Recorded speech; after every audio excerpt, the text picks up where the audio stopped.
স্বামীর গায়ে হাত তুললে, স্বামীকে তুই বলে ডাকলে, স্বামীর নাম ধরে ডাকলে কি হবে আপনি জানলে অবাক হয়ে যাবেন। আমার প্রিয় ভাইরা, প্রিয় মা বোনেরা, আমার এই আলোচনাটা আপনাকে আজকে শুনতে হবে, আপনি আশ্চর্য হয়ে যাবেন। স্বামীর নাম ধরে ডাকলে কি হয়, স্বামীকে অপমান করলে কি হয়, স্বামীকে তুই বলে সম্বোধন করলে কি হয়, স্বামীর গায়ে হাত তুললে কি হয়। আল্লাহ পাক আপনাকে মেসেজ দিচ্ছে, কোনো নারী যদি তার স্বামীর দিকে তুই বলে সম্বোধন করে, তাকে রেসপেক্ট করে না, সম্মান করে না, আল্লাহর হাবিব বলেন ওই নারীর 1 নম্বর শাস্তি হলো ওই নারীকে আল্লাহ রাব্বুল আলামিন অনবরত তার গজব ওই নারীর উপর নাজিল করতে থাকে। নাউজুবিল্লাহ পড়েন। অনবরত যদি আল্লাহর গজব আপনার উপর নাজিল হতে থাকে, আপনি যে কোনো সময় ধ্বংস হয়ে যাবেন। রাস্তায় আপনি বের হয়েছেন, হঠাৎ করে গাড়ি অ্যাক্সিডেন্টে আপনি চলে যাবেন, নদী দিয়ে সফর করছেন, নদীতে ডুবে আপনি বিদায় হয়ে যাবেন, হঠাৎ করে আপনি যাচ্ছেন, এমন বিপদে আপনি পড়ে যাবেন, আপনার জীবন শেষ হয়ে যাবে। আল্লাহর হাবিব বলেন কোন নারী যদি স্বামীর সঙ্গে বেয়াদবি করে, স্বামীকে তুই তুকারি বলে, স্বামীকে অপমান করে, স্বামীর গায়ে হাত তুলে, আল্লাহ পাকের আরশ কেঁপে ওঠে। তার কারণ হলো আল্লাহ রাব্বুল আলামিন বলেন যে আমি যদি দুনিয়াতে আমার পরে কোনো মানুষকে সিজদা দেওয়ার জন্য বলতাম, তবে এই পৃথিবীর সমস্ত নারীদেরকে বলতাম তারা যাতে করে তার স্বামীর পায়ের নিচে গিয়ে বসে থাকে। নাউজুবিল্লাহ পড়েন। আমার প্রিয় ভাইরা, এজন্য আপনি মনে রাখবেন, স্বামী হচ্ছে এমন একটি জায়গা, আপনার কাছে আশ্রয় স্থল হচ্ছে স্বামী। আপনার একটি সময় আপনার ভাই আপনার কাছে থাকবে না, আপনার বোন আপনার খবর নিবে না, আপনার মায়া আপনার খবর নিবে না, কিন্তু ওই সময় দেখবেন আপনার স্বামী আপনাকে ছেড়ে যাবে না।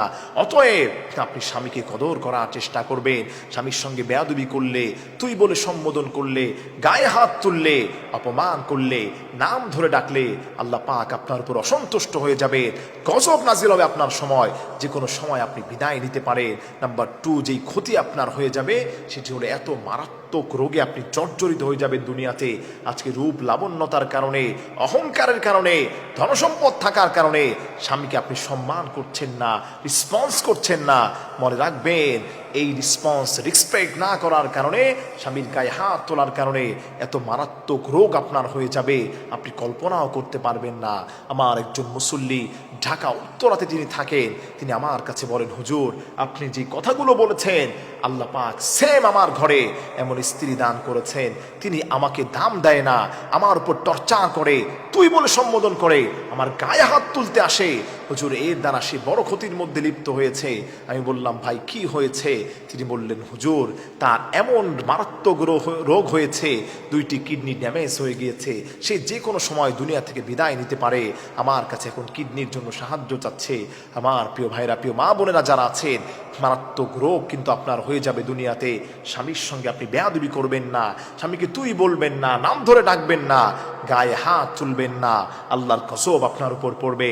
নবীজি সাল্লাল্লাহু আলাইহি সাল্লাম যখন মেরাজের রজনীতে তিনি যখন জান্নাত জাহান্নামকে ভ্রমণ করলেন, মেরাজের রজনীতে আল্লাহর হাবিব জাহান্নাম দেখাচ্ছেন, জিবরিল আমিন বলছেন, ইয়া রাসূলুল্লাহ এটা হচ্ছে জাহান্নাম। নবীজি দেখলেন অধিকাংশ নারীরাই জাহান্নামে জ্বলছে। আল্লাহর হাবিব জিবরাইলকে বললেন, ইয়া আখি জিবরাইল এরা কারা? তখন জিবরাইল বললেন, ইয়া রাসূলুল্লাহ এটা হচ্ছে আপনার উম্মতের ওই সমস্ত নারীরা যারা তাদের স্বামীর অবাধ্য হয়, স্বামীর গায়ে হাত তোলে, স্বামীকে তুই তুকারি বলে সম্বোধন করে। নবীজি সাল্লাল্লাহু আলাইহি সাল্লাম বড় ভাঙা হৃদয় নিয়ে দুনিয়াতে আসলেন। এসে আল্লাহর হাবিব সাল্লাল্লাহু আলাইহি সাল্লাম নারীদেরকে বললেন, ইয়া মাশারান নিসা তাসাদ্দাকতা, হে নারী সম্প্রদায় তোমরা বেশি বেশি করে সাদাকা করো আল্লাহর রাস্তায়, কারণ বেশি বেশি করে সাদাকা করলে আল্লাহ পাক বান্দার উপর সন্তুষ্ট হয়ে যান। বান্দার উপর যদি নারাজও থাকেন, আল্লাহ পাক তার উপর খুশি হয়ে যান। তখন নারী সম্প্রদায়েরা বলল, ইয়া রাসূলুল্লাহ, ইয়া হাবিব আল্লাহ, ওগো দয়াল নবীজি আপনি কেন শুধু আমাদেরকেই বললেন সাদাকা করার জন্য? তখন নবীজি বললেন, আমি জান্নাত জাহান্নাম ভ্রমণ করেছি মেরাজের রজনীতে, এই জাহান্নামে দেখে, জাহান্নামে ঢুকে আমি দেখতে পেয়েছি অধিকাংশ নারীরাই জাহান্নামে প্রবেশ করছে। আল্লাহ পাক তাদেরকে বারবার জাহান্নাম থেকে উঠাচ্ছেন, আবার বারবার নিক্ষেপ করছেন। আমার বড় কষ্ট হয়েছে, আমার হৃদয়টা ভেঙে চুরমার হয়েছে। তখন নারীরা বললে, ইয়া রাসূলুল্লাহ এটা কিসের জন্য?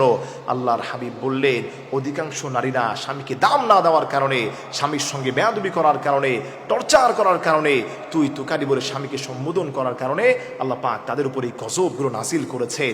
এজন্য মা বোনেরা যারা আছেন, বিনয়ের ডানা অবনত করে আমি অনুরোধ করে যাই, খবরদার, আপনার স্বামী কালো হতে পারে, টাকা কম হতে পারে, আপনার স্বামীকে আল্লাহর নামে শপথ বাক্য পাঠ করে সাক্ষী রেখে আপনি আল্লাহর নামে তার সঙ্গে বিবাহ বন্ধনে আবদ্ধ হয়েছেন, তাকে আপনি ছোট করবেন না, খাটো করবেন না, স্বামীর গায়ে আপনি হাত তুলবেন না, যতটুকু পারেন সম্মান করবেন, রেসপন্স করবেন, রেসপেক্ট করার চেষ্টা করবেন।